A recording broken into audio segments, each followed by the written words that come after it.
So, szép estét mindenkinek. Welcome everyone. My name is Anita. I will be the moderator tonight. And I have Yannis Karamitsios on my right, the author of the book Time for a European Federation. István Hegedűs, the president of the Hungarian Europe Society. And Brandt Balázs, the founding president of JEF Hungary. So first of all, welcome to everyone. And I hope you will enjoy tonight. I will very shortly introduce the book, the motivations for Yannis. So how do I come into connection with Yannis? Both of us are co-founders of Alliance for Europe. And he called me 4 years ago if I was up to edit his book that he's writing. And when he told me the title, I said, oh my God, that's what we need. Like, we have so many European federalist movements, but we come together, we say we want a European federation, but we never really discuss what kind of federation do we want and how we are going to build it. And I thought that this book is going to be the perfect occasion for that. The book has 9 chapters. It discusses the historic need for the European Federation, the ideological framework for it, a political, economic, security, and socio-cultural governance, topic of immigration, agriculture, industry, climate, and policy. So whatever topic you are discussing, feel free to shoot all your questions to Yannis after his introduction, because I would like this event tonight to be more of a discussion rather than a one-sided presentation from our side. And being that said, I give the floor to Yannis to present his book, and then the 2 gentlemen to present their reflections on the topic and the book. Thank you, Anita, and good evening from me. I'm Yannis Karamitsios. I come... Is it on? No, sir. Yes. I'm Yannis Karamitsios. I come from Greece. I'm a lawyer from Greece, and in the last 16 years, I work for the European Commission in Brussels as a legal officer. However, here I'm not in this capacity. I don't represent the European Commission. I'm here as an active member of the Federalist Movement, which is quite active in Brussels, but also in other cities of Europe. So to give you a brief idea why I came up with this book, since the beginning of the last decades, I experienced a lot of crises, also as a Greek, because Greece was close to the exit from the Eurozone. We had the Eurozone crisis in 2012. We had the Greek debt crisis of 2015. Then we had Brexit. We had the rise of liberal and populist governments and movements around Europe. We had the rise of Donald Trump on the presidency of the United States. Then we had the ever-rising assertiveness and aggression of Russia, first with their attack against Crimea in 2014, the assertiveness of China. So altogether, we got the feeling, or at least I got the feeling with some friends, that something is not working very well in the European Union. Although we make steps of further integration and progress, on the other hand, it seems that we are losing the global competition in many critical fields. So the book starts with the idea that right now we are, as a continent, we are facing 5 major existential challenges for the rest of the 21st century. And these challenges are first, our economic stagnation. We don't rise as fast, as rapidly as the rest of the world. Just to give you an example, at the beginning of the 21st century, China represented only 4% of global GDP. Now the Chinese economy is 20% of global GDP. And same progress happens with India, with Africa, with the rest of the world. So compared to the rest of the world, we, Europeans, are getting, I would say, poorer, or at least less dynamic in terms of economy. Second existential challenge is the global challenge of the climate crisis, but this climate crisis will also lead to a food insecurity for us. Our food supplies will not be guaranteed, will not be as big or as cheap as they are now. The rest of the world is growing bigger, richer, and hungrier. So they will keep their resources for their own development, and they will export less and more expensive food to Europe. So we will need to address issues like food crisis, water scarcity, all menaces of climate crisis. The third existential challenge, which is right now the most acute and obvious to us, is the energy insecurity. We are not sufficient in terms of energy. We had large dependence on Russian or Arabic gas and oil, fossil fuels. It's time for our continent to find its way through the 21st century, become more autonomous in terms of energy, produces renewable resources, develop a new hydrogen economy. The book also advocates a more open-minded approach on nuclear energy and also fusion energy, which is going to be more efficient and much safer in the future. Fourth existential crisis is our demographic stagnation. We Europeans will remain more or less in the same number until 2050. EU, UK included, would stay at around 5 million people, while the rest of the world will jump from 7 billion to 8.5 billion people. So this will also be a comparative disadvantage for our continent when it comes to global competition. And the fifth and the biggest crisis we have to face, and maybe is the worst of all, is that we are losing the global race of new technologies, artificial intelligence, and what we call the fourth industrial revolution. Our continent is moving gradually but steadily to the margins of global innovation. Most innovations occur nowadays in East Asia or in North America. Out of the top companies on internet, we don't have a single European one. Out of the top companies, global companies on semiconductors, we have at least only one in Netherlands. The other 9 are in Taiwan or in North America. Out of the 20 top universities in the world, only 2 are European, and 1 is in Switzerland, the other is in the UK, so none of them in the EU. And then I read in The Economist, if you bother by the edition of this week, the title of The Economist this week is How the World is Leaving Europe Behind. We are now left behind because we are losing the battle of energy, we are losing the battle of big economies. The world is divided into big protectionist blocks, the big Chinese protectionist bloc, the American protectionist bloc. The Americans don't allow access of European companies to their continent. I will give you a last statistic, because maybe it's not good to mention numbers when I speak, but keep this in mind. Out of the 100 biggest firms in the world right now, of any kind, only 14 are European. So Europe used to dominate global trade, global economy just a few decades ago, now not anymore.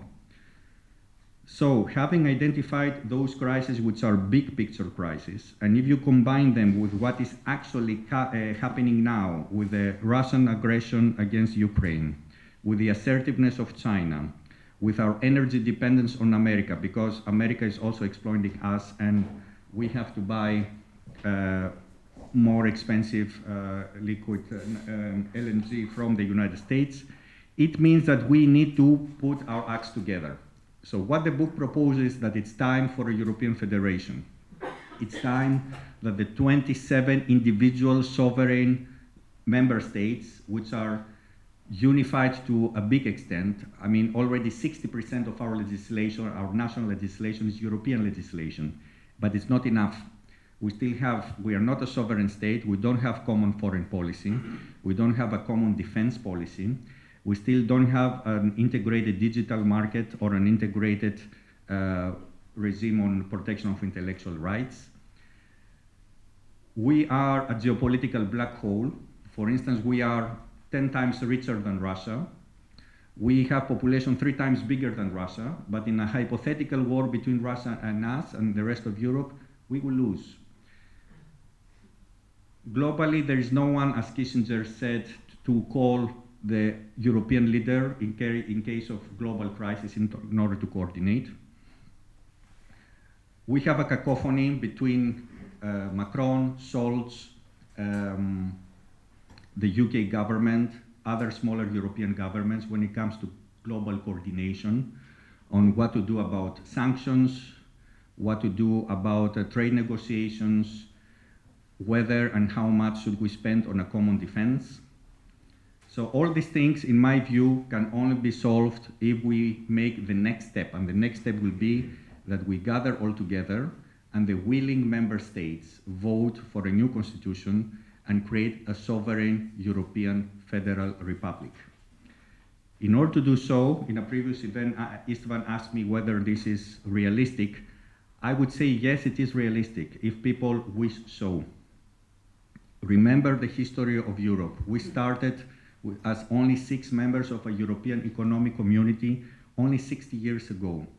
Now this economic community has developed now into a European Union, which is also a political, not only economic union. It's also a social union, it's also an environmental union. It legislates on so many different things. The 6 members became 27.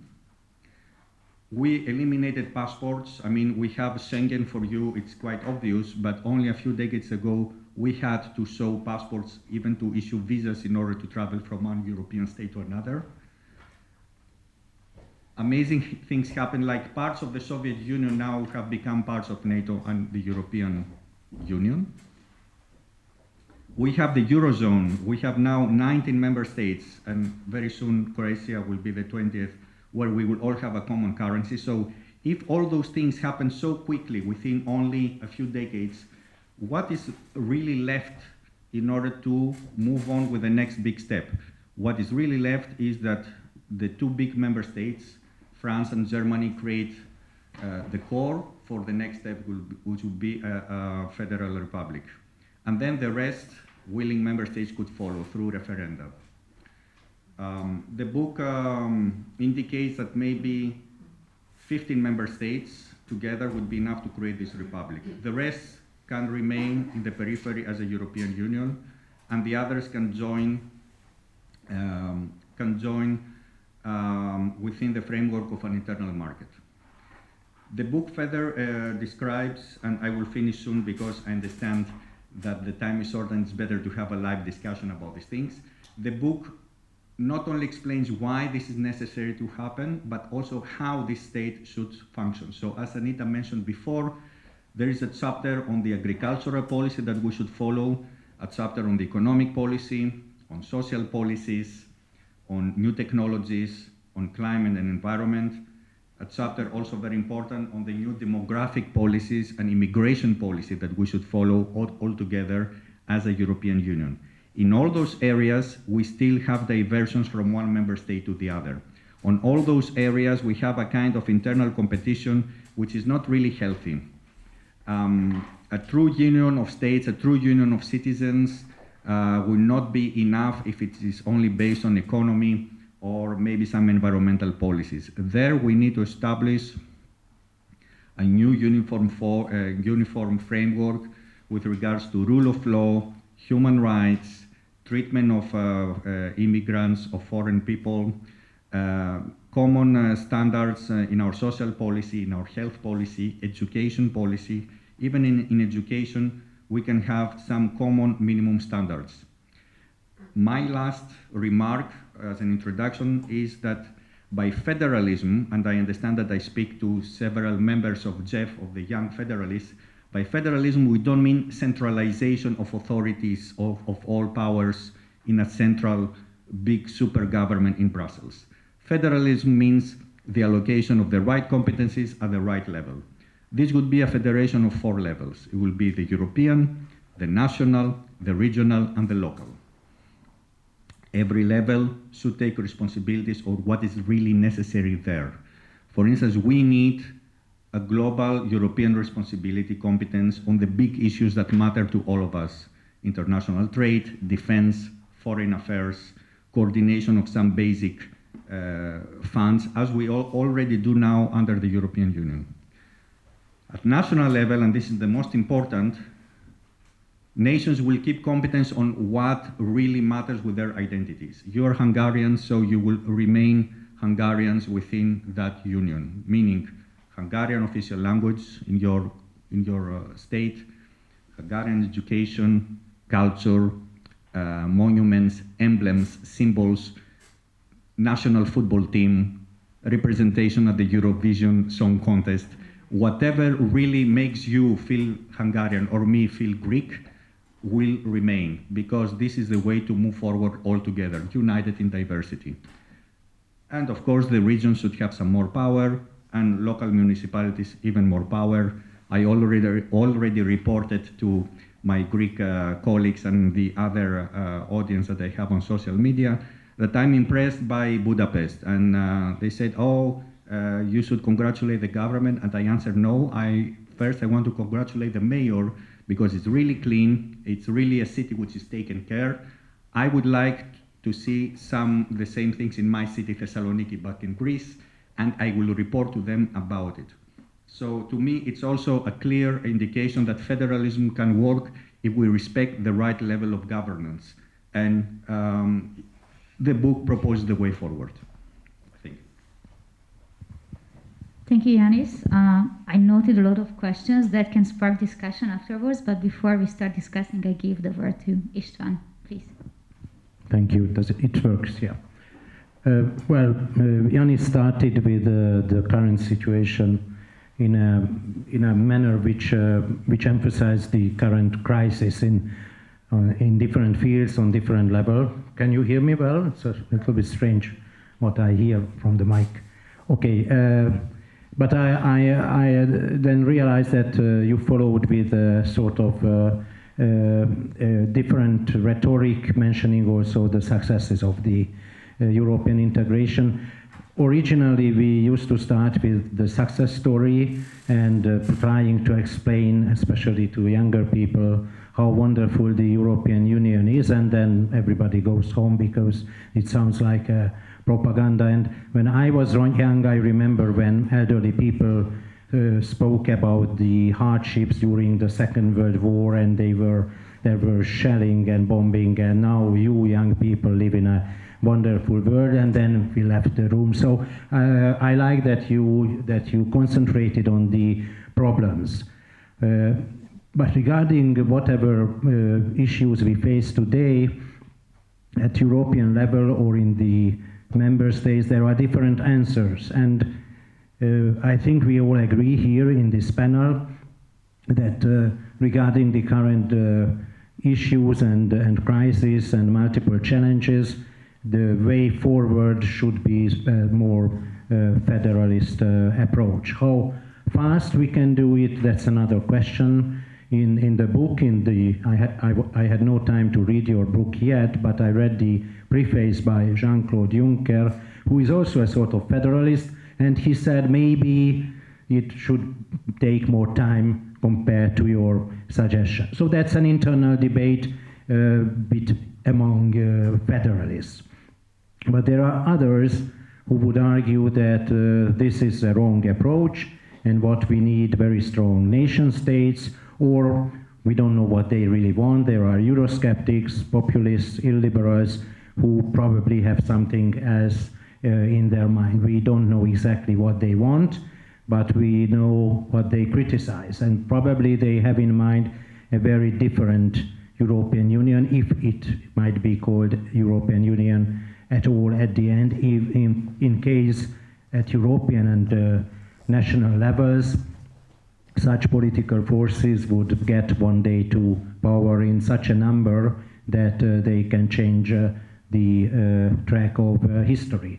I hope it never happens, but we have to realize that what Yannis suggests, or maybe Jean-Claude Juncker also would suggest in a more cautious way, this is just one idea. When we talk about the problems, we also sometimes, at least me, have the feeling that we shouldn't give propaganda materials to those who criticize us, but that's not the good way to approach it. Just it's a second thought for me that we have to make a balance when we talk about the future in a more optimistic way, how you did it at the end. But the problem is, and let me speak a little bit about the issue from a more, let's say, Hungarian perspective, or from a perspective which is different in a way that we were not a member state for 50 or 70 years, like most of the Western countries. Greece is actually only for 41 years exactly. But compared to us, you are older than us as a member state. We are getting closer to you step by step. Now, what I want to say that in Hungary, and it's maybe also true to many member states as well, we never had a real debate, actually, which European Union we wanted to join, how it looks like, how it works, what are the different levels. It's a multi-level governance. If you know these categories, it's also a decision-making process where member states are involved, but also the European institutions, and there is a balance of power, checks and balances. There are rules, there are a European legal system, there is a European Court of Justice. We know that there is the primary role of the European legal system compared to the national legal regimes. So we have learned, those who wanted to learn something more about the European Union, but the general public has very little knowledge all about these issues. So we have political debates, and Eurosceptics and nationalists and sovereignists, I think this is the correct spelling, and all sort of illiberals or semi-authoritarian political forces criticize the European Union. It's very hard for federalists, liberals, Democrats to defend the existing European Union and arguing in favor of moving ahead towards a more federal structure because of the lack of knowledge and information. And that's partly the reason why such arguments about the sovereignty of a member state can work in political debates when our government, for example, might speak about the interference of the European elites into our own business, and there is no real strong liberal or federalist reaction to these views, which are totally contradicting, let's say, to the Treaty on the European Union, for example, or on the decisions of the European Court of Justice. So there is, as Yannis already mentioned, there is already an existing European Union which has a lot of supranational elements and also intergovernmental elements in this multi-level governance system. What is much more emphasized in the Hungarian and maybe in the global debates, these are the internal differences of the member states. Some would call them nation states or nations, and some would argue that we need a Europe of nations or nation states instead of the idea what Yannis proposed to us. And these debates have never been discussed here in Hungary. So this is a problem for those who want to argue in a way that this European Union is not perfect, but the solution is not into the other direction what the Eurosceptics suggest, but instead to go forward and to make it even more into an idea that was called an ever closer union. Anita, if you allow me one more sentence, I wanted to mention that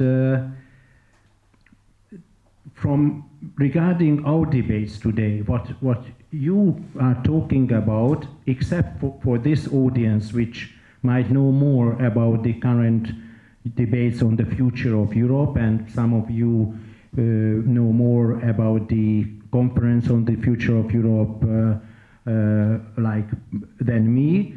But in general, the public in Hungary and in many other member states probably only realize the conflicts between their government and what is called Brussels. And you did not use this expression Brussels, and you know it's very logical, because we here, most of us probably know that Brussels is already a complex institutional setup where member states are also included, and our government also participates in a lot of decisions, not all the decisions, because it's a question of competencies, which institution has the right to make decisions, or whether everybody is involved, or just the Commission, or just the European Council, where the member states are represented. So it sounds complicated again, and instead of this debate, we have a much more simplistic approach. This is Hungarian government, let's say Budapest, against Brussels, which has not much sense in many cases. But it has sense when one member state, like Hungary, and partly Poland, and sometimes others, but mostly these two countries, actually go against the common and shared values and the rules what actually everybody agreed upon. And then in this case, it looks like a fight between whatever we call Brussels and Budapest. This is the number one issue today in Hungary. When you read the newspapers, if we still read newspapers or go on the internet and read the news, this is the issue: how Brussels would react to the problems what we face in Hungary, the backsliding of democracy, and all the attacks what the government did in the last 10, 12 years against a liberal democracy.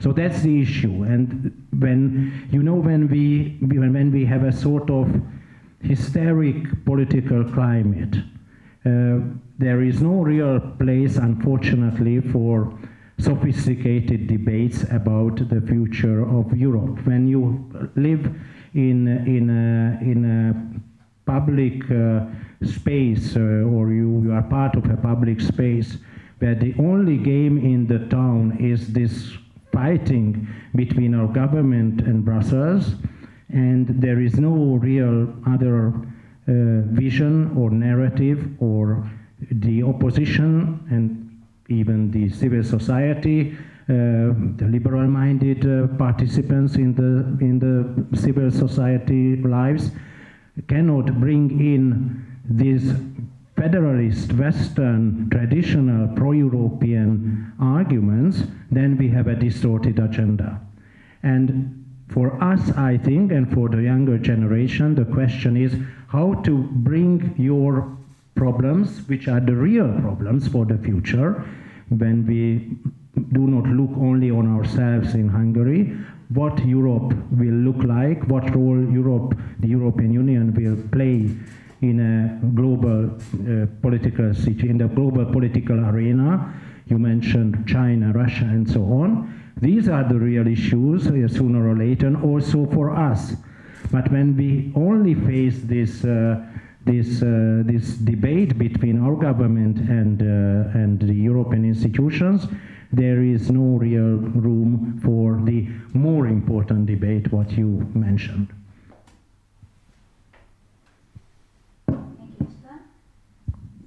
So thank you, István.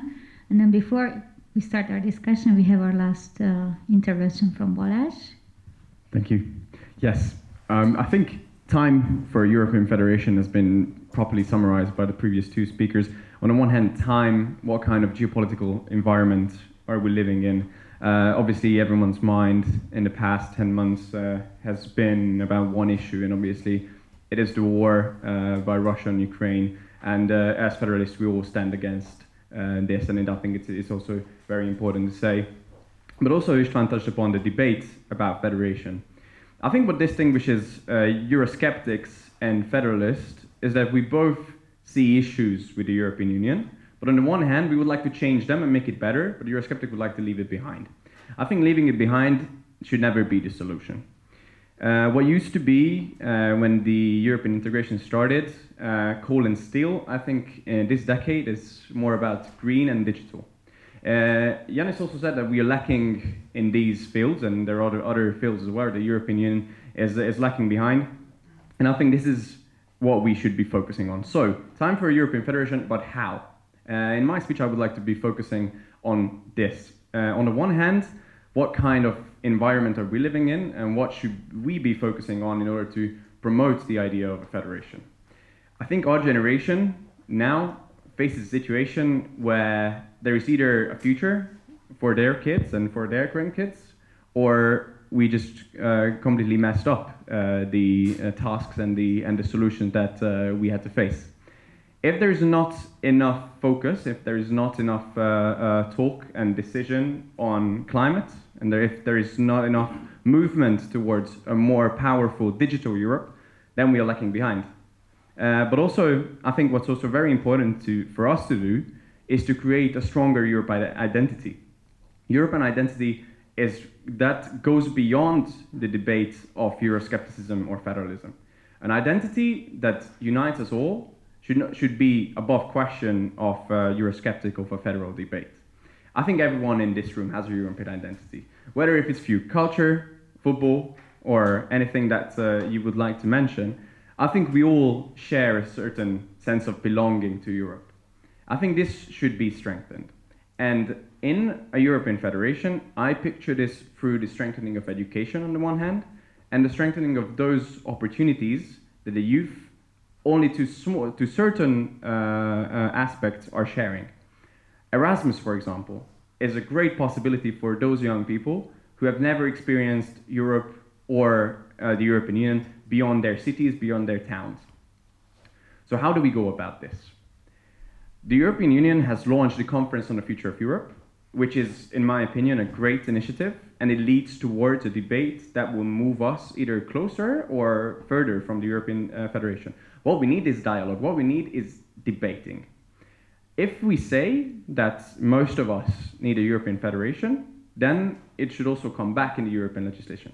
But if there is no debate, there will be no solutions. If there's no debate, we will not be moving forward. The second thing that the European Union has launched, European Year of Youth. European Year of Youth is ending this December, and I have to be honest, there hasn't been much attention to it. European commissioners are meeting young people, a group of young people. The High Representative of the European Union is meeting young people. To what extent? To what end? Are these young people going to feel that their ideas, their voice is then going to be channeled into the European decision-making system? Of course not. These are not the proper ways that we go about decision-making and the proper way to channel the ideas of the young people into decision-making. We need to go broader. We need to go, in a sense, local, but in a sense, European. I think a European Federation, on the first hand, needs what Yannis also said, subsidiarity. We need to decide what should be decided on what front. Local decision-making, local councils, and local youth circles are the future. If we are not managing to channel these ideas into the current European debates, we're falling behind again. I think what is very important, especially now, a year and a half ahead of the European Parliament elections, is how we generate a stronger European identity. It is not only the people living in these circles that should be targeted. There's over 400 million people living in the European Union, and we can safely say that not 400 million people will be voting in these elections. I would like you to picture this. Someone walks in to European Parliament voting station. He or she's 18. In the previous European Parliament election, he or she was 13. At 13, you're barely at your identity politically, culturally, socially. In 5 years, the things that have happened before and now are going to be affecting who you're voting for. And what I'm not really interested in who you're voting for is if you're voting. Because if you're voting, then you're going there and you're deciding about the kind of Europe that you would like and you're picturing. What is needed here is that we tell people that this is not only a democratic way of you saying your voice and you saying your opinions about what kind of Europe you want to live in. It is also a common demos that you're belonging to. And I think this is absolutely important because these people who usually are only moving within their circles need to understand that European Parliament elections and the Federation, whether if it's with less capacities and competence for the EU or more, is about how you picture your future. It's about how you would like to move forward in different policy areas. But if you're not voting, you're not giving your voice in these elections. So I think for us, our generation, if I say our way forward is green and digital, these are the kind of policy areas that we need to talk to people, talk to our friends, and make sure to involve them in those debates that are currently in existence. We also need to make sure that these debates exist. We need to create these debates. We need to create those small sessions when you can share your ideas about Europe and you also understand the other visions of Europe that your peers are sharing. I think this is crucial, and I think the first and most important part of a European Federation is a European demos, a demos that goes through dialogue, that debates and discusses the future of Europe. Thank you.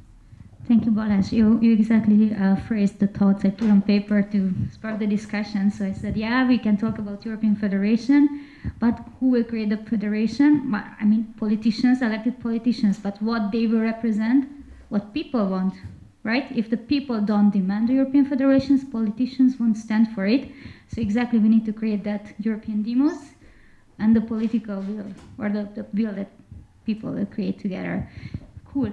And then reflecting what Yannis said, the challenges of the 21st century. It's cool that we talk about the challenges, but I would like to refer back to, I don't know who of you reads Harari or heard about Harari. Like, he keeps repeating that we lost our story in the 21st century, not only in Europe, but like for people. And I think what we really need to talk about, and what like the young people are actually doing in JEF and other similar organizations, is creating a story again to people. We have to create that story that leads back to identity and the feeling of belonging, that people will feel that, like, yes, we are European, yes, I want to fight for you. I think there is no question for our generation born after the regime change. We studied in Europe, we did Erasmus, that for us Europe is no question, yes, we want to belong to Europe. But for other generations is not, right?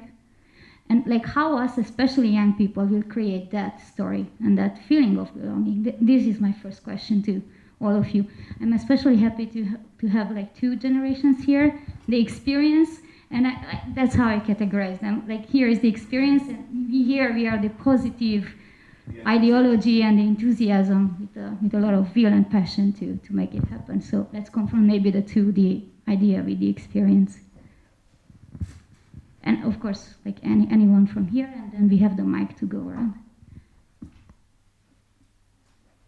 Yes.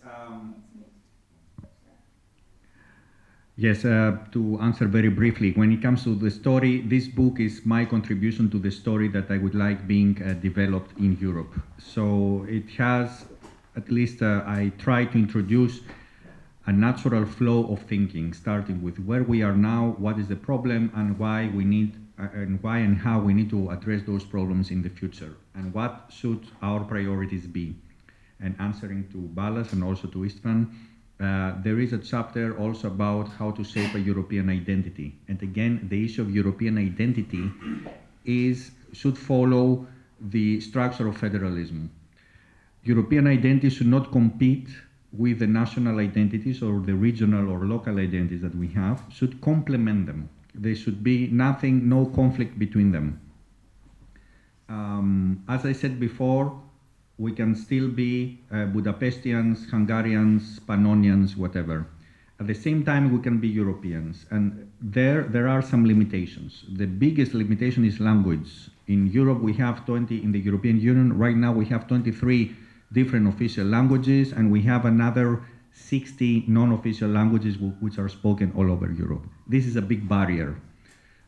Americans, for instance, don't have this problem. Americans, they have 50 states where they can all speak the same language. They have developed a certain cultural, let's say, code to communicate with each other. We don't have this in Europe. So instead of trying to put it under the carpet or eliminate it, let's simply accept it. Let's accept that we will continue as a multi-linguistic and very multicultural demos. But we can still find common grounds, common solutions on common problems, and we have proven that this is successful so far. The European Parliament elections, the European Parliament decides 60% of the legislation that regulates your lives here in this city or in this country. It's not irrelevant. Of course, it's very difficult for us, even for you, and especially even for us in Brussels, to follow the daily work of the parliament, what they vote, what they debate, what are the public consultations. It's not easy, I know. But on the other hand, if we accept the fact that we can have identities at different levels of our public lives, then it will be much easier to accept the idea of a federal Europe. We will be more relaxed to it. We will not be antagonistic to the idea of a common European demos. Now, it's easy to say, so difficult to do. The book introduces some practical steps, how to introduce European public life or national or regional public life in our lives, how to participate in consultations before legislation is taken, how to increase the referenda at European, national or local levels. I would like to see more referenda also in my city, in Thessaloniki, when it comes to the decision on how to allocate funds for some local projects. Most of the funds are European, by the way. I would like to participate in local life when the municipal council or the regional council wants to go for a new legislation. I would like to have the opportunity to offer my opinion on this. By doing so, then we can start building these demos from local to regional, national, European level. And a last remark on this, I'm telling you it's already happening, it's not utopic. I mean, the European demos exists, even a world demos exists. A lot of our national legislation is transposition of international treaties. So we have a higher level of federation, which is a global federation. And if Europe shows the example, I'm pretty sure the rest of the world will follow historically. I just want to, if you don't mind. Yeah.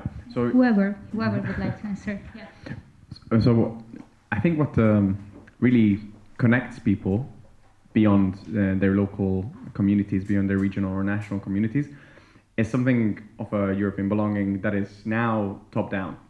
Top-down in the sense that we organize and we create a Europe Day every day, and then you have the possibility and the opportunity to go and meet the people organizing the Europe Days. And then you may have top-down approaches like the Conference on the Future of Europe, where you have the opportunity to participate. These are only attractive to the people who already has a certain liking for the European Union or a certain idea that they would like to contribute to these debates. I think our challenge is how to find those people, how to find those communities that are lacking this. Mostly because of their educational level. Many people around Europe has a very basic understanding of how the European Union or the institutions or the legislative procedure works. This is not the way we should be going forward. It's more about values, and it's more about issues about the future, certain policy areas. We need to involve people on this. We need to develop an understanding on these, I think, and that's crucial. Yeah. Anita mentioned experience, and yes, but we already made this joke that I don't remember anything, so maybe we had a long history, but the problem is with age that you forget about it. But anyway, what I want to say that there is a generational difference, maybe not a gap, when Yannis and partly me, myself, are talking about institutional issues, while the younger generation wants to talk about climate change and green economy and digitalization like Balázs did. And this is no antagonism at all. I think both are important, and when we had the conference on the future of the European Union, I think all these issues were discussed. Some put more emphasis on that, some other on the other thing. Now, identity is certainly the crucial issue. I agree with you. And again, in our situation here in Hungary and in some other countries, this is a very specific problem when the two are used by political elites against each other. And certainly liberals, federalists, Democrats often emphasize that these are not against each other but might go hand in hand, including local identities or identities to anything else, whether you are a fan of Uruguay today or whatever, Morocco or France. It's not a problem, and if it's not a problem if you are a fan of Real Madrid or Barcelona, to put it on another level again. So we are different, and we have very many identities at the same time. But for those people, and Balázs started to speak about it already, I also wanted to mention this issue that sometimes we are talking what people say to the already converted who belong to us, who think the same way like us. Now, if we make a sort of strategy, which is not our duty at the moment, but still, it's very hard to convince those who are, in a way, unfortunately, and you all know what I'm talking about, because we live in a very polarized political society. Those who are on the very other side of the political spectrum would never accept, maybe never is too much, but would not accept the arguments of federalists, pro-Europeans at the moment. But there might be a huge amount of people somewhere in the middle who might be seduced for the European idea and many other values. You mentioned the word values, and I guess I also used it, that these are universal values. These are not Hungarian or Greek values. And we're not only talking about values, but let's say policy issues and measures.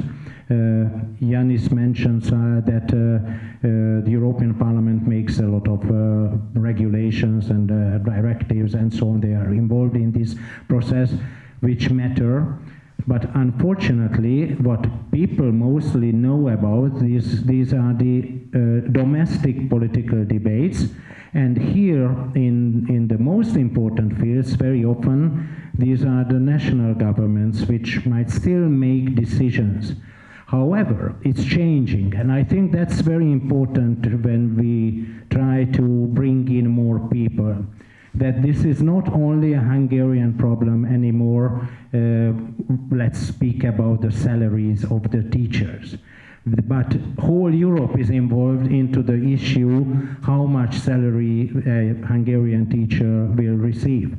We all know that the exchange rate of the forint is not a Hungarian internal affair. It's not a Hungarian economic policy decision what will be the exchange rate. So there is something developing and not only in the economic field, what we used to call the European public sphere. So the debates what we are having are not strictly Hungarian internal debates, and if we are able to introduce these debates, these problems, these are not Hungarian specific issues, but there is a more general approach, and we have to participate in that.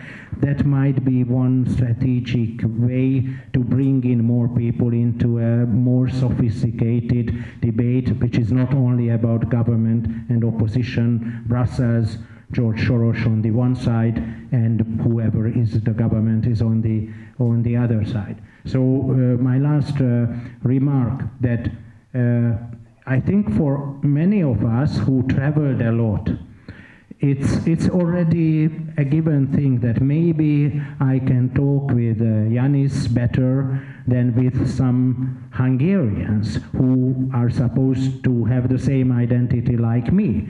But actually politically or because of other reasons, they are not so close to me like Yannis' ideas. And everybody who knows foreigners, strangers, might have this same feeling. Although we might have some common issues with any other countrymen, what we watched on TV 20 years ago, I'm speaking again about elderly people, or what you look at, what you follow today. We don't have any good Hungarian music anymore like we used to have 30, 40 years ago. But what brings together a Hungarian generation, you have your own topics, but that might be less important in this new age for you than it was for us before, and we already learned that this might be not so important, or that's not the only thing. Hungarian history, culture matter a lot, and that might bind us, bring us together, but there are many other cultures and many other issues which might bind us together with Yannis or anybody else who is non-Hungarian. It's not new for us, but unfortunately for many people, this is the only identity issue which is the national one, and we have to find a strategy. I use the word because I think it's important, how to bring in other narratives, other visions, other explanations, why we are on the same side and why we are not against each other. Thank you, István. Yeah, I have some very concrete proposals or ideas, and I would like your feedback on it. But I think when we talk about identity, it must be detached a bit from politics, and it should be a bit of invisible strategy for people. Let's speak about currency.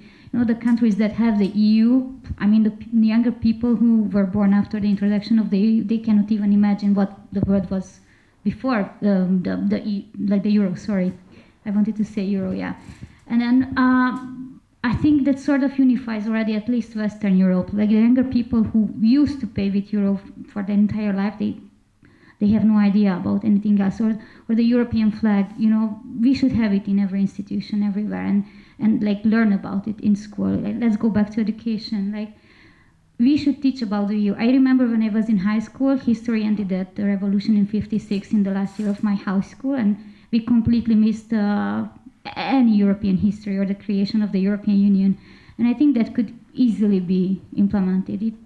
I think it's only just the will of the teachers and the government, and we should claim for that. I mean, or let's play the EU anthem at every event, not only the national anthem, but let's get used to having the EU anthem. When I was in Italy and I worked in cultural affairs, there was a very, very, very small school in a small Italian village that had exchanged with Hungarian students, and the students in Italy spent 2 entire weeks every day to learn the Hungarian anthem, and then how they weighted the Hungarian delegation or the Hungarian students. First they played the European anthem, but then they played the Hungarian anthem for the Hungarians.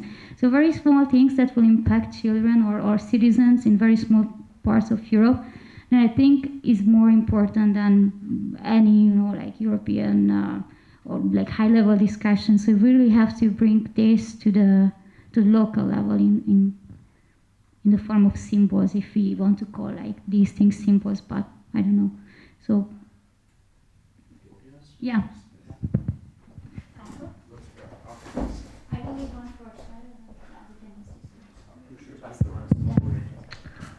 Thank you very much. My name is István. I'm from Budapest, historian, EU policy expert working for NGOs here in Hungary for many years.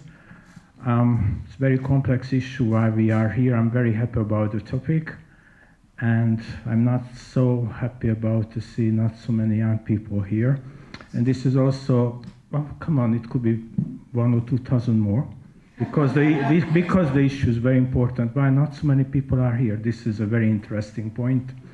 So this is my first point, communication.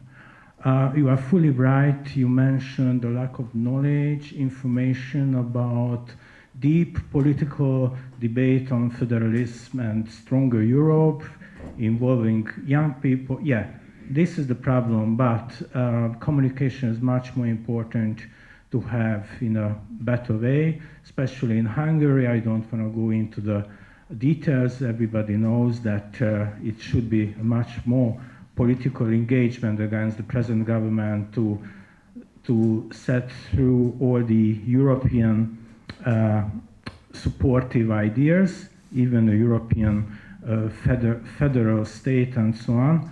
But my issue is not this.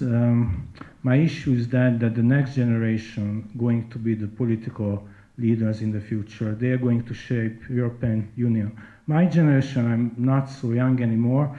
We can say you can forget them. So you can use the expertise, experiences, and so on, but the next generation should realize this united Europe. And how? 2 months ago, it was a very interesting event organized by an NGO here in Hungary.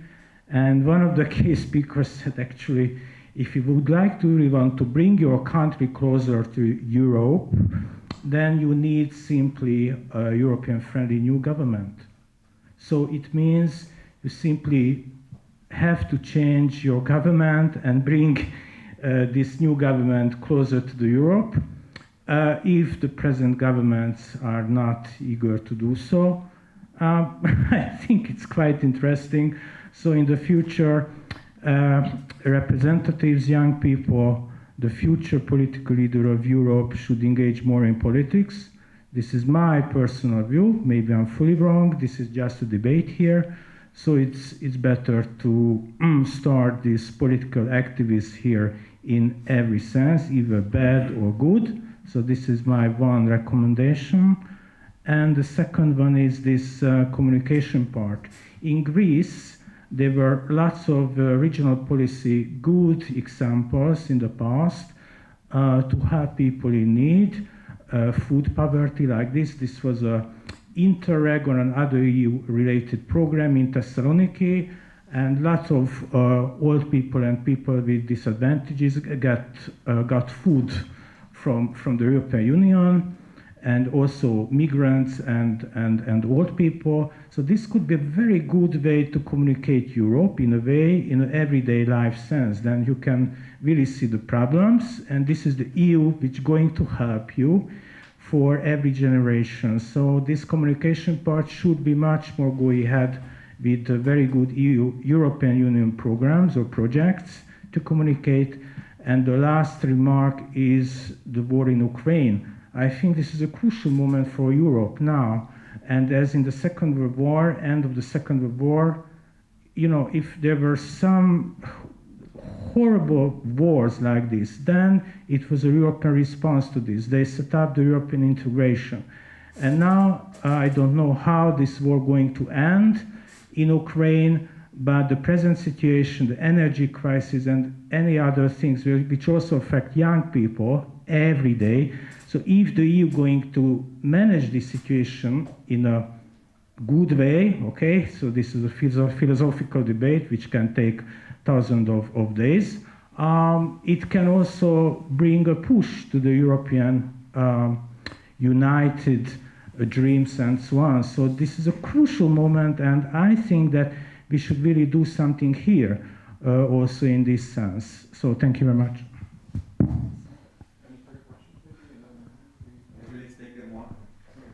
Maybe if the question. Yeah, let's feel like we will sit at this table and speak up if you. I mean, they can hear me. So let's leave this. Okay. So what I wanted to propose. Sorry, is that feel like you are all sitting at this table and just feel free to speak up, and I will give you the mic whenever you feel like you have a comment, even if it's just one sentence. Yannis, sorry. It's on? Yes, right. Maybe if the question is long, let's answer directly to it, because then later we might miss some points, and some interesting points were raised. I will speak about the communication issue, how Europe communicates itself to its citizens. I think that the part concerning the material contribution of European Union to people's lives has been successful. The average national European citizen is fully aware of the benefits of belonging to the EU. In Greece, the acceptance of EU is more than 60%. I understand in Hungary too, in all East European countries. Why? Because people easily accept the material benefits of the EU. They are happy to see the EU posts next to every big public project. They all more or less know that EU finances 75% of a big project like a road, infrastructure, or a school. In Greece, it's fully appreciated. Also, if you speak with the last, let's say, a peasant, the last rural, uneducated person in a Greek village, he or she knows already that big part of the local or regional development is based on the European Union. What is, however, not well communicated is the issue of values. When it comes to values, when it comes to common belonging, common identity, Europe is still felt like something abroad in Greece. It's not part of Greece. I guess maybe in some rural areas in Hungary and so on, when you speak about Europe, maybe people think of something far away somewhere in Brussels. This issue is not well communicated. Another failure, and now allow me to be a little bit critical to the federalist movement itself, is that the idea of European federalism has never taken off. The Union of European Federalists is 70 years around. JEF is very active. The youth is very active in every single country, that's true. But still, judging by my, let's say, ad hoc experience, judging by the social media that I follow very closely, maximum 20,000 people all over Europe, mainly young people, are close to the federalist idea. So there, if we want to propagate more Europe or even a federalist Europe, I think we also need to do our part. Not to expect only Brussels to do better communication, but we here, through our local networks, let's start spreading the word a little bit more dynamically than we do now. I'm trying to do it through the book and through my daily postings on my page or on some groups on social media. I try to spread this word through these trips around Europe, including Hungary. Maybe it's good also for you, each one of us individually, to get out of our bubble, go even to villages, go to small towns, do events like this, in Hungarian, of course, with national local people, and explain not necessarily the federalist big vision, which might sound utopic, but explain the advantages of more Europe. And by more Europe, include also values and identity issues, not only the fact that Europe can send more money to your regional government for more projects. This is my basic feeling. And a very last word about how to communicate Europe to youth. We have two key words now, green and digital transition. There we can really gain the hearts and minds of the young people. There they can really get a better feeling of what Europe can do for them. Green and digital means more democracy, first of all, more social cohesion. People can live in a remote place and still make a wealth, a huge fortune, if uses better the digital tools. There is a new economy with new jobs, the green collar jobs, where renewable energy or hydrogen or so many new sectors of the fourth industrial revolution can create hundreds of thousands of jobs for young people. This idea needs to be integrated in the education system to connect education with markets. So in conclusion, I think this is the next bet for the European idea, how to reassure young people that their future is not going to be a future of unemployment. It will be a future of good jobs, ecological jobs, but together with the development of the values of a new society that emerges. Okay, just two short remarks. First of all,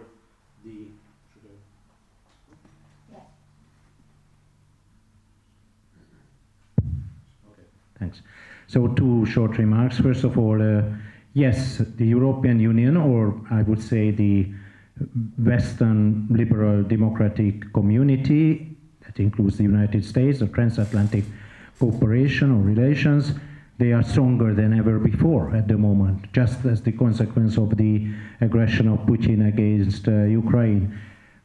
At European level, almost all member states and certainly the European institutions are united how to react to this aggression, except one country. You know very well which country I'm talking about. And maybe even the Prime Minister of this country has finally changing his views. We will see. So yes, there is a momentum, not only regarding Ukraine, but regarding NATO enlargement, actually, and regarding the reform of the European Union, both institutionally and whatever issues and policy problems the European Union should face as a united entity with its complicated decision-making structures. My second point is about what Yannis mentioned, that in Greece everybody has realized that this or that construction was made with the help of the European Union. In principle, Hungarians also know about it, but unfortunately, because of the feeling, it's partly a historic feeling, and partly because of the propaganda of the government, this utilitarian approach that we get a lot of money from Brussels, which is okay, and in many other member states this is a very important argument in favor of EU membership, not in the rich countries certainly, that's another problem, it's just the opposite, but this is an argument that it has sense to be part of the European Union because we get a lot of money. However, a lot of Hungarian citizens would argue that this money was simply stolen, which might be true or not, but there is a lack of transparency, there is a problem of the judiciary system, there is a problem how much money goes to the state or other entrepreneurs who are close to the state. So the problem has become much more complex. People don't see it simply as a sort of advantage, but liberals attack the government that it actually, or attacked Brussels or the European Union, that the money keeps this government in power because they rely on the transfers coming from the European budget. So the situation has become much more complex. It's not only a positive issue. For non-Europeans or those who do not support the idea of a federal Europe, it's simply a money what we deserve, what the Western rich countries should give us because we deserve it because of historic reasons, because whatever we did in 56 or 89 or I don't know when during the Middle Ages, and they do not realize that this is actually the money of the, let's say, German, Dutch, whoever, taxpayers. So there are many identity problems, whether you identify yourselves with a very Hungarian nationalist narrative or you accept a very pro-European narrative, and you can still criticize the whole process because the transfers support the Orban regime. And then there is the current debate whether we should get the money or not, and whether there should be a conditionality mechanism, whether it should be taken seriously, how narrow it should. So we are in the middle of a real political debate finally, and it's not only about how much money we deserve, how much money we can get, but it's in a very polarized political society and political communication situation. The whole EU issue has become a part of the broader debate between the government and the opposition. And the European issue, what we are talking about, is just one aspect of the bigger debate, what society and what political regime we want to live in. And Europe is certainly an important part of it, but only one. In those countries where populists and illiberals are not in power, this debate is very different. It might not exist or might exist only as a threat or challenge to the liberal-minded political elites, like in Germany, which are in power, and AfD, at least in Germany, has no such big power to threaten the changing the political system. But in our case, the debate is a little bit different. Very quick remark on the communication part. I think what's very important to realize is how the polarization of media is affecting all this, and how JEF is trying to fight for the media plurality and for media freedom. And I think in this sense, it's not only about a communication campaign, but also what other disinformation campaigns you are facing. And I think in this sense, the already approved and now incoming European Media Freedom Act will be crucial in how you can tackle those disinformation and those situations where media plurality is not respected. Any other question, comment? Yeah, please. One here and then. Oh, I'm first. Thank you. Greetings. My name is Laurent Patti from Népszava. I would like to have two questions towards Yannis. The first is that when I listened to that conversation, I had the impression that if someone, or let's say a supporter of the Orban government, would listen would listen to this conversation, they probably would think that it's a kind of liberal idea. They want to push on their views on the conservatives and so on. If you want European Federation, then probably you need to convince many conservatives as well.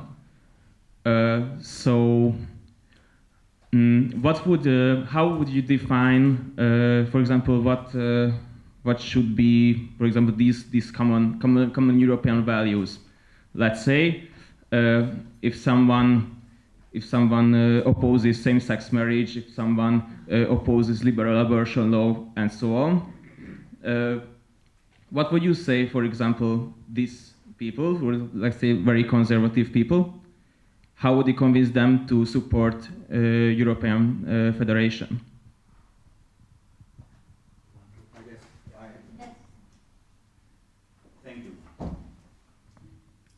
Thank you. Yes, good points. Actually, I'm looking forward to conservative, even nationalist audience to speak about federalism, because I'm not a conservative, I'm not a nationalist. But even if I was, I would really see a big benefit also in those causes. First of all,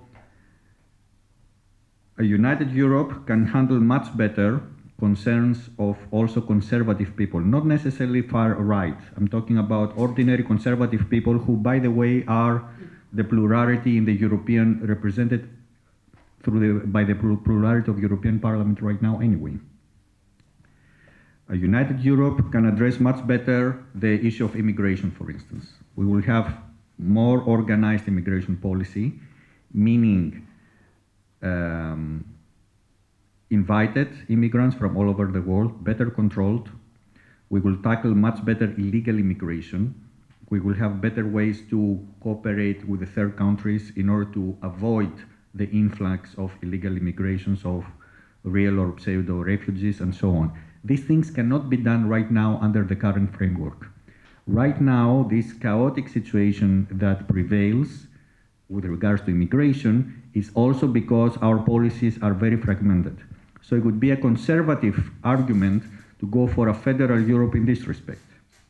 When it comes to identity issues, as I mentioned before, identities can be national identities, can safeguarded within a federal framework, even much better than now, because under a federal Europe, there will be more money for cultural policies, there will be more money for a better education framework, there will be more money to maintain historic monuments and so on and so on.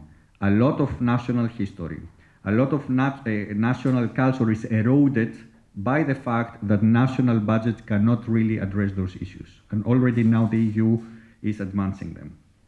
When it comes to security, better allocation of European funds can lead to more efficiency when it comes to policing, when it comes to defense, when it comes to all this agenda which is appealing to the conservative audience. When it comes to gay marriage, same-sex agreements or cohabitation, personally, I believe it should be liberalized, it should be free all over Europe. But on the other hand, it's a matter of the majority of the European society to decide about it. If the majority would still object, to my regret, I would accept it. But yes, the issue should come to the public arena for debate. So whether it will be a conservative or a more liberal agenda to prevail in this common European demos, at the end of the day, it's a democratic process. Let the majority decide about it. By the way, right now, same-sex marriage, practically meaning the right of same-sex couples to adopt children, is not a majority in the European states. It's not possible in Greece yet, I guess not in Hungary at all. So the societies need to mature a little bit more, time needs to pass by in order to make this kind of decisions easier. So you think that we need to add a common European answer to these matters, or let those things in the hand of the member states? Yes, this is a very good question and it's in the core of the federalist debate in general. My belief, and you can read this in chapter 3 of the book, my belief is that when it comes to human rights, there should be no different national policies. So to me, it's inconceivable that a couple can adopt children, same-sex couple can adopt children in Lisbon, but not in Hungary. We cannot have a federation like this. Or for instance, to me, it's inconceivable that you can use some drugs in one corner of the federation, but not use some drugs in another corner of the federation. So when it comes to basic human rights and basic human obligations, I think we should have common rules.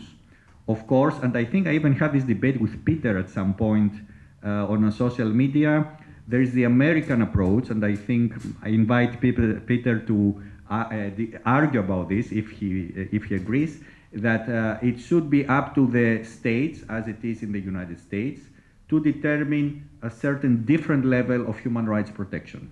For instance, it is legitimate to allow marijuana in California, but not in Alabama, because California is a more progressive society, Alabama is a more conservative society.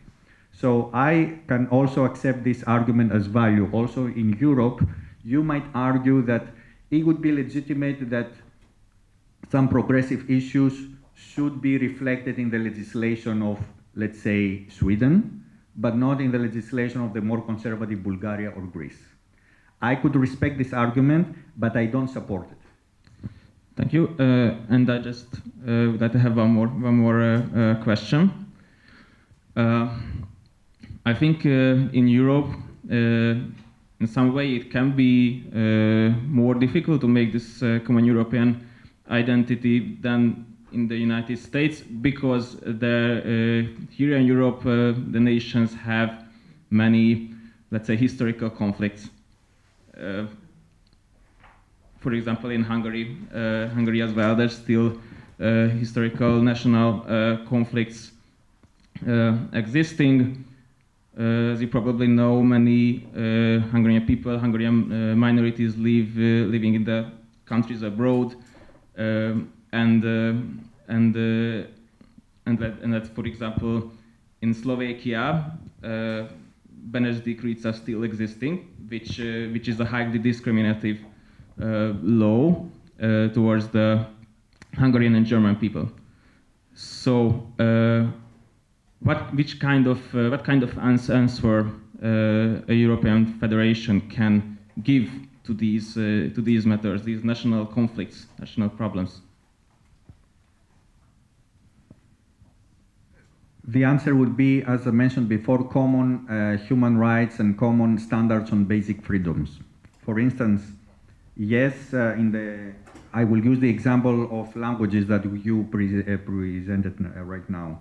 We will keep the 23 official national languages, but at the same time, there are another 60 minority languages spoken all over Europe.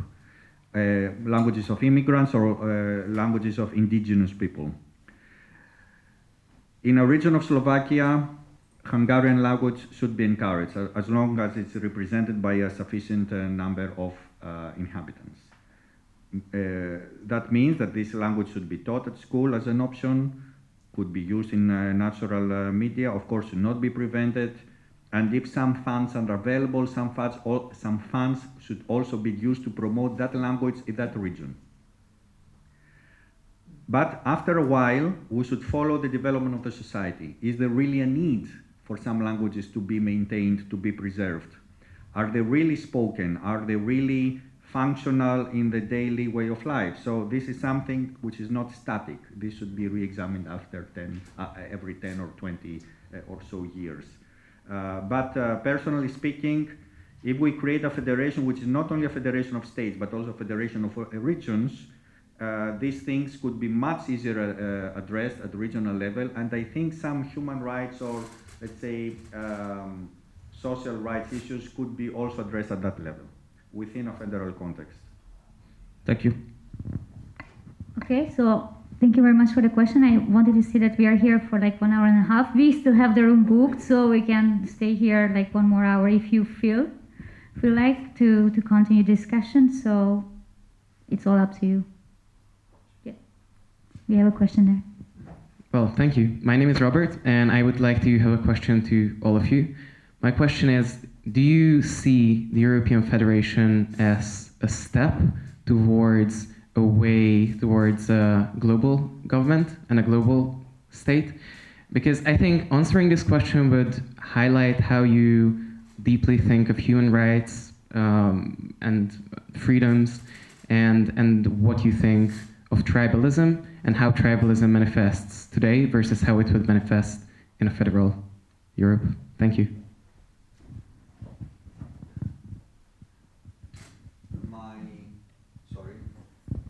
My quick answer is yes, and this is one of the positive strategic objectives proposed by this book, that the European Federation will contribute to a global federation, a federation of federations. Even if it sounds utopic, it's not that utopic anymore.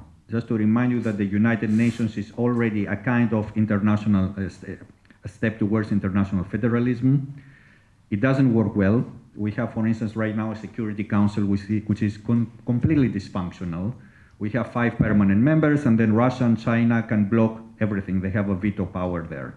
So the book also proposes, but it's not the main topic of the book, but proposes a global federal government under the auspices of the United Nations, where decisions can be taken by qualified majority of the members, a Security Council which is where you have representation of bigger blocks and is more updated, like India, the African Union, Brazil, other big emerging countries should also be there.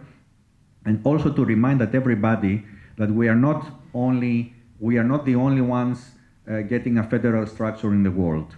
Right now, the biggest union is not the European Union, it's the African Union, a much larger space, even bigger economy. Of course, it's not as integrated as the European Union. You have ASEAN in Southeast Asia, you have Mercosur in Latin America. So this bloc is emerging as federations. Right now, they are mostly common markets, they are not really political unions, but I'm pretty sure they will become political unions in the future. So at some point, we need to find a mode of coexistence between us. And I think the creation of a European federation following the principles that we mentioned before could be used as a model for the rest of the world. Just one problem I would like to raise, but I agree with Yannis, and there are many other actually global institutions already, G20, G7 and others, which make actually very important decision, or the WHO, which was important regarding the pandemic, maybe had no rights to make local decisions, but had a very influential role what to do or not to do. So there are many institutions already, but we don't have a world global government. I don't know when we will have it. We don't have a European Union government either at the moment, although we are the most well-integrated union globally. The problem, what I would like to raise, is certainly the scale, and the other part of it, the representation. If people don't feel at the moment, in many cases, or many people don't feel European enough, and they don't have that sort of identity we discussed until now at European level, what most of us or all of us have in this room, then it's not evident that they feel represented at European level. Maybe they don't feel that they are represented in the European Parliament. You all know the problem that there is no real transnational list. We vote for our national candidates at European elections, but at the end we have a European Parliament, which is not in political groups following the national combination of the Parliament, but following ideological partisan logic. When we have the conservatives, actually conservative, how you use the word conservative, you have a Greek government which is conservative. It's very different from our government, which nowadays also calls itself conservative, but I wouldn't call our government conservative. So there is a debate also what language to use and then how to convince conservatives. Which conservatives? The very right-wing guys or the Greek-like conservatives who are in the center-right political family? But that's another problem. Coming back to the global governance, so the scale, if people feel that a global governance has nothing to do with their problems, then it's another level which might create, at the moment, a problem. So I think it's more realistic right now at European level to create a better representation, to create transnationalist lists, all sort of ideas which came up in the conference on the future of Europe, which are mostly not very new ideas actually. Most of them are here, and Yannis writes about these issues a lot in his book, that creating a European level representation for the citizens, and then citizens might be involved, that's the first step. And then I don't know when a global governance, real global governance or government can be created. I'm sure we won't see it in our lifetime. I'm not sure about you, but here I stop. I have no idea. But one day or another, I think it will become necessary if all the problems what Balázs mentioned, especially climate emergency, nuclear, whatever catastrophe, energy crisis, let us go ahead instead of killing ourselves and so on. Yeah, just briefly, I think European federalism is not sufficient for world federalism, but is a good way ahead.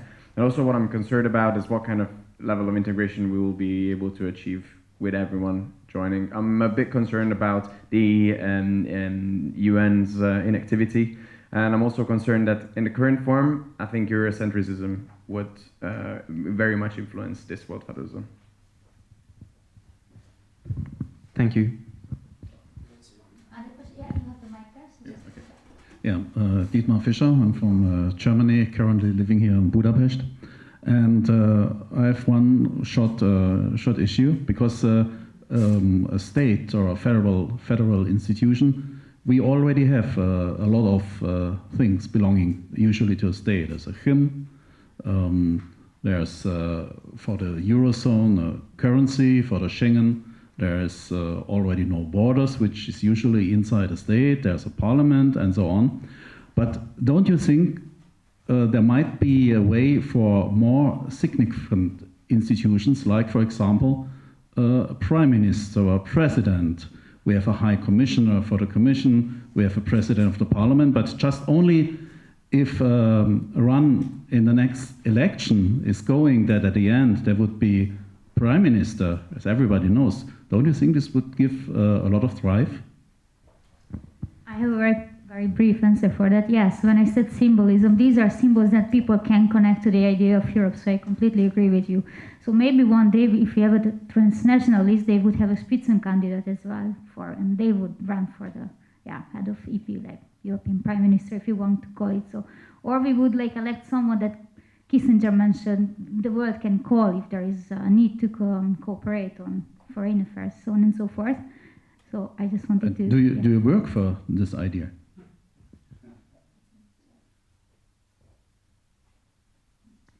Actually, yes. The book itself proposes a president instead of prime minister, but the president will also be head of government and subject to the control of the parliament. We can debate forever whether this person should be a president or prime minister, whether the federal republic should be a presidential republic or more a parliamentary republic. I'm open to all kinds of debates. Should it be like in the United States, or should it be like in the United Kingdom? I have no problem to receive ideas different than the ones presented in chapter 3 of my book.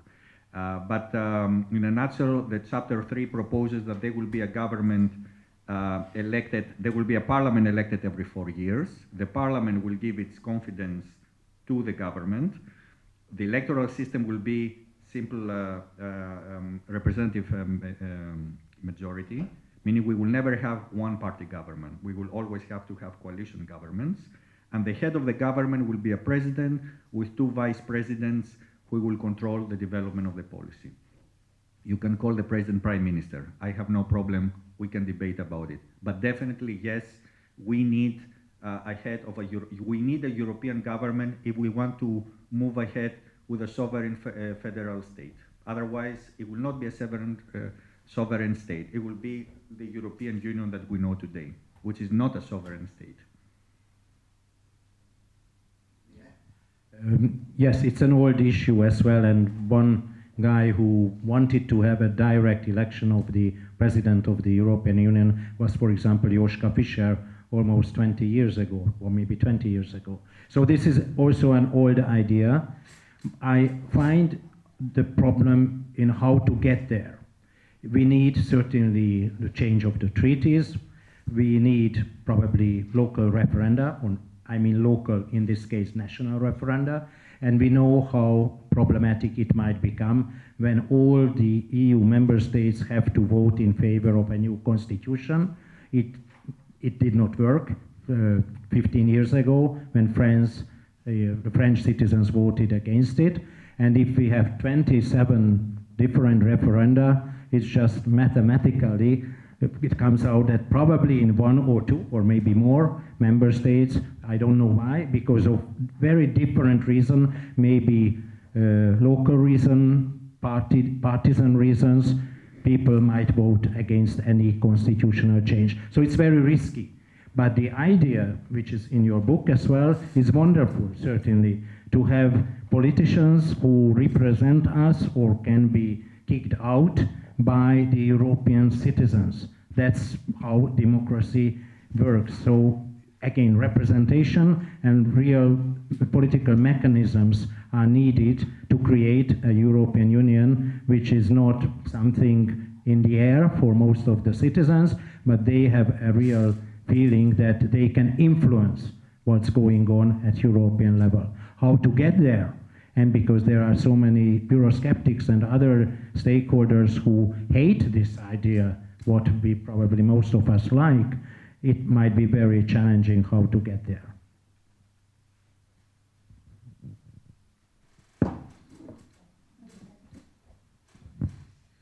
Okay, so everyone can. So I'm Peter, and I would like to ask from Yannis about these spheres of these levels of competency, because I haven't had the chance to read the book yet, but I'm interested in, on one hand, which competencies would you keep at national level and which would be at European level, and why do you think those are the right approaches to keep on that level? Because I wanted to frame it impartially, because you mentioned or debate in the group, I can tell that, yeah, I think it's better if like how Juncker designated in his white book that approach of the possible approaches, that there should be some competencies or many which are at European level and others left at the national, and I think there should be a clear distinction between the two.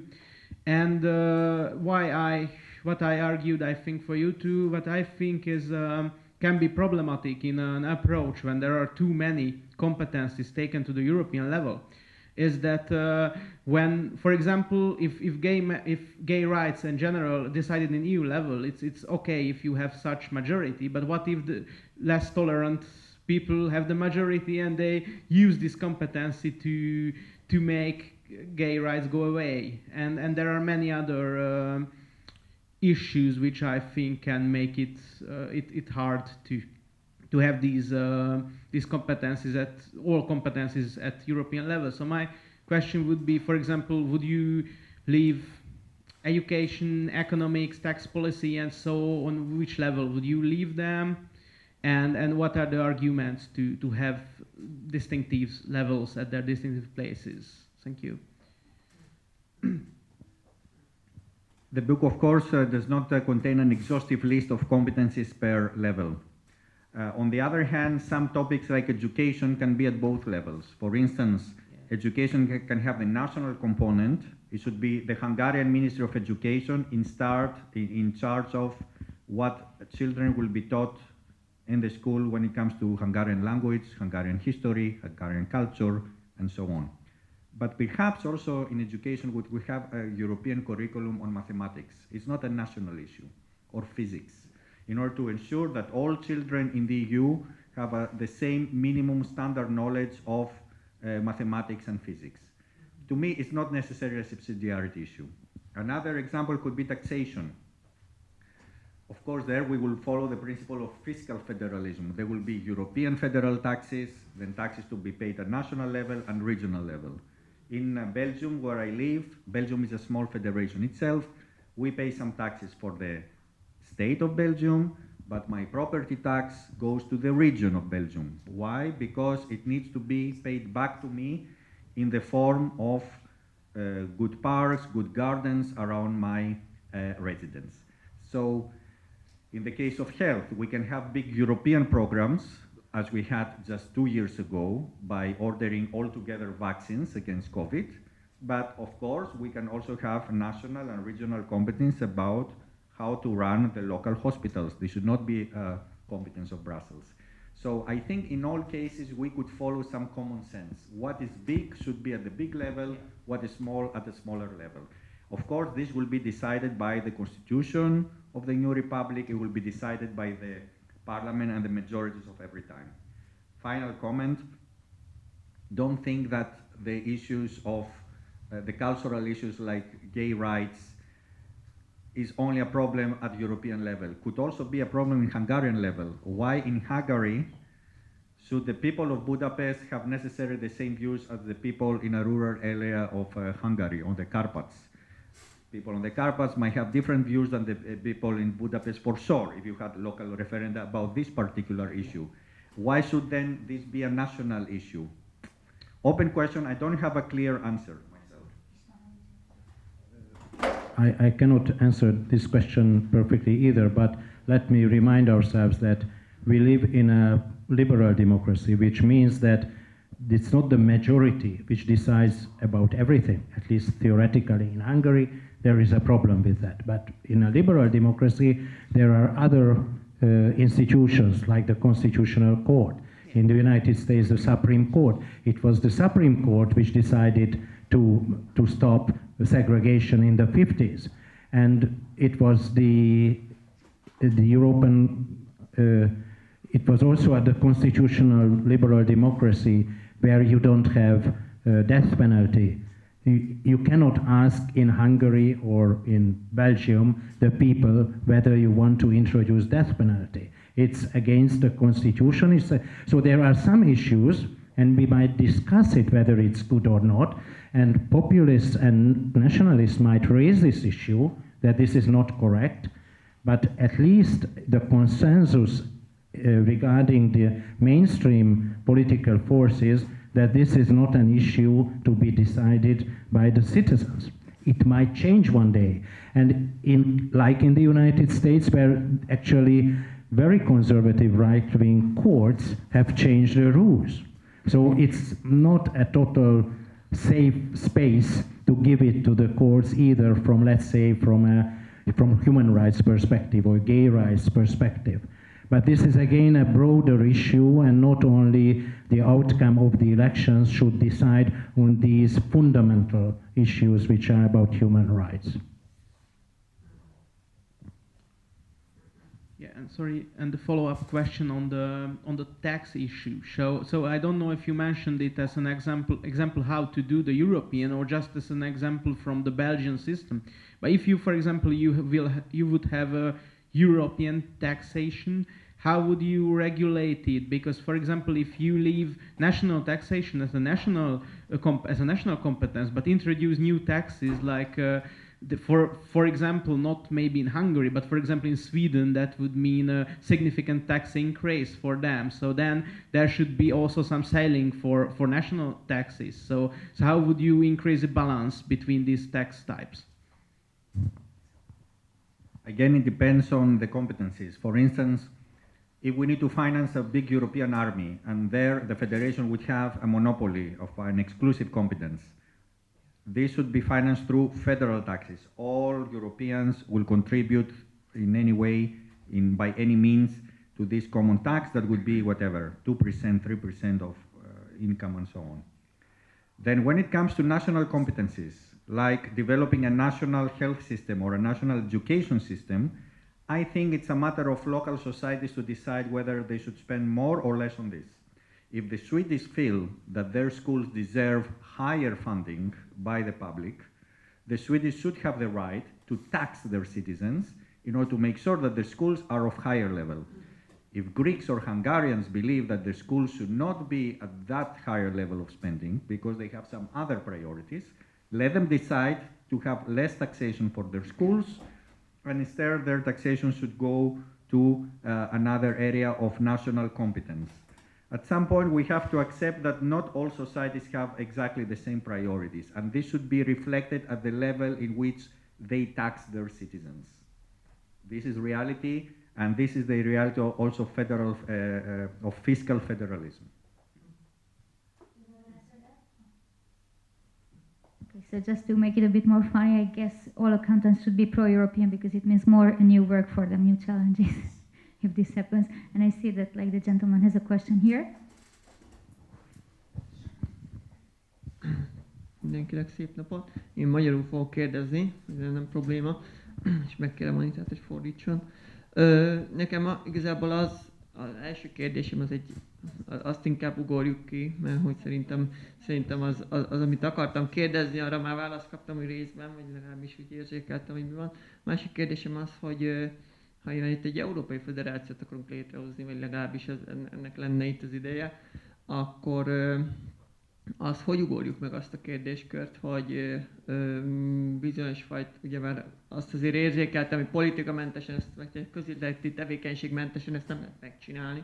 Ez lett volna a vicces kérdésem, de az nyilván nem. De hogy akkor felmerül esetleg egy olyan kérdés, hogyha már ebből nem Európa Unió, hanem Európai Föderáció lenne, akkor a különböző közéleti személyiségek, vagy közéleti tevékenységet végző személyek, azok lehet-e olyat, vagy mi arra a koncepció, hogy mivel országon belül, vagy országokon belül különböző ilyen emberek más régiókat tudnak képviselni.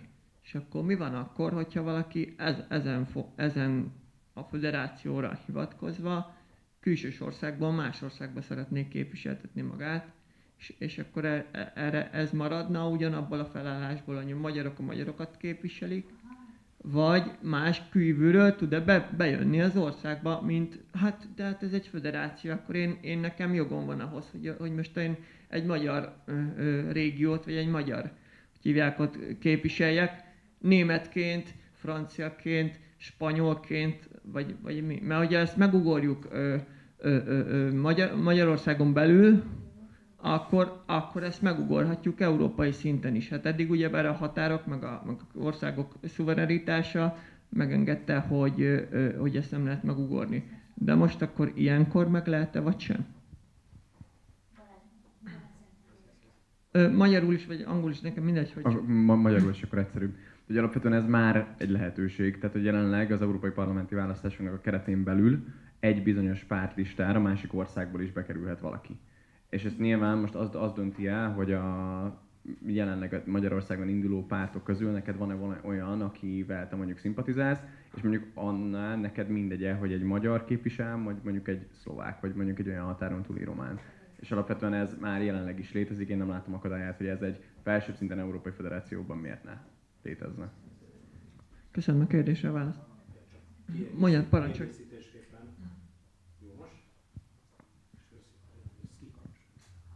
Most megértettem, hogy működik a mikrofon. Szóval csak kiegészítésképpen ugye nem csak az európai, hanem a helyi választáson is így van már, tehát nagyon sokan vesznek részt, ugye, ha már emlegettük a budapesti főpolgármestert, a budapesti választásokon vagy vehetnek részt nem magyar állampolgárok, akik itt élnek Magyarországon. Nem akarok nagyképűsködni, én Londonban szavaztam Pestről levélben a legutóbbi önkormányzati választásokon, mert úgy alakult, hogy ott van nekem egy egy lakáson bevallom. Tehát ugye ez lehetőség, és ugye ez a képviselet problémája megint. Tehát ha ide jön egy...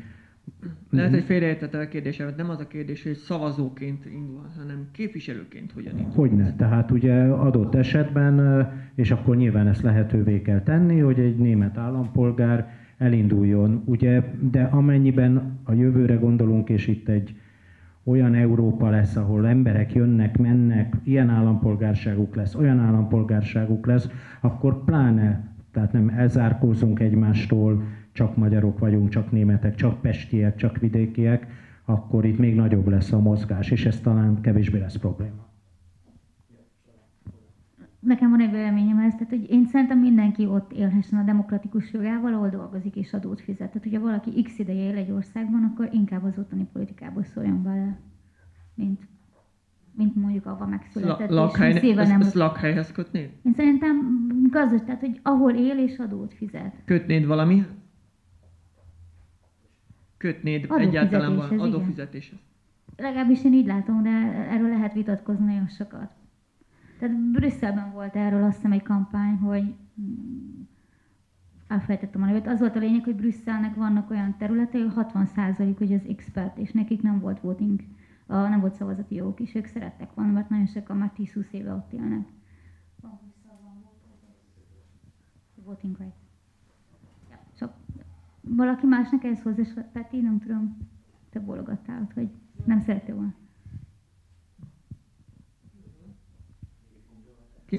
Kinek adjam oda a mikrofon? Just in the meantime, about voting rights, and Anita argues that you should vote where you pay taxes, and that's it. And certainly there are situations when you pay taxes in many countries, actually. There are also situations when you don't pay taxes almost anywhere, but you have the right to vote as a citizen. So I think it's getting more complicated when we get into the details. I think we shouldn't withdraw the right from someone who, let's say, votes in Hungary because he or she is poor and cannot and does not pay taxes. So it's not the final answer. Moreover, we all know the problems of the Hungarians living beyond the borders who might not pay taxes in Hungary, but might have a right to vote in case they have a regular address in Hungary. And I think at the moment, no one wants to withdraw these rights from Hungarians living in Transylvania, for example. And to simplify a bit the answer, we are all taxpayers as long as we consume. We pay VAT wherever we live, 70% of our supermarket shopping. So in Greece, approximately 2 million people are exempted from taxes because they are too poor. Their annual income is less than 12,000 euros. Therefore, they pay no income tax. But every day they pay not only taxes, also fees, tolls. So let's not involve this issue in the discussion of voting rights. If you are tired, if you want to move to the best part of the meeting, which is the snacks and drinks, of course, feel welcome. If you have more questions, we are also glad to take them. As a conclusion, just a personal appeal from myself, please yourselves try to be, if you feel like, more active within your own networks. Everybody has his own networks on digital world or in real world. Speak more about Europe.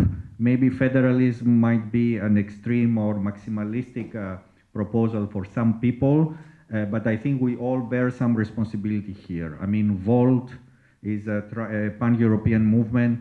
Volt has its own responsibility to spread the word. István's organization, Balázs organization, the Young European Federalists. My organization is another almost federalist organization, Alliance for Europe.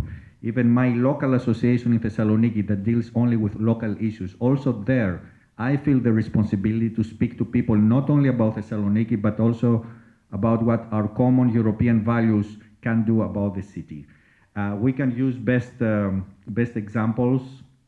I think Germany can represent a very good example of federalism in practice. It's already 60 years that it works very well. Austrian federalism also works very well. Swiss federalism. And this is not just abstract ideas. It shows how local communities can come to each other because historically they have this background, and they can create a very strong sovereign state, which is at the same time highly decentralized.